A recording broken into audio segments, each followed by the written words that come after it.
So, advice ko lang po sa inyo guys no na wag niyo na pong guys patatagalin, ipapagawa niyo na po para po maiwasan na lang po natin yung disgrasya po natin.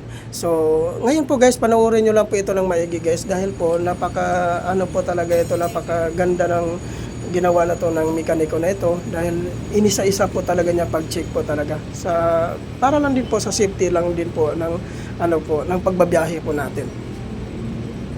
Ayan po guys, tingnan niyo po ng maigi guys kung ano po yung diskarte na ginawa po dito ng mekaniko po para po kung paano po ito mabilis matanggal yung magneto po natin. Ito po yung pinaka-diskarte po talaga niya guys. So tingnan niyo po ng maigi. Talagang napakahabang bakal na ginawa niya para po makabuelo po siya paghila.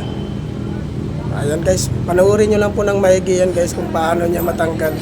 Talagang pa ako namamangha po kasi ginawa dito. Ayan po guys no. Parang napakadali lang po dahil po talagang yung diskarte niya napakabilis po ng mga diskarte po niya dito. So ito po guys, ito po yung loob po ng ito po yung stator guys. Ito yung stator nyo, nakikita nyo.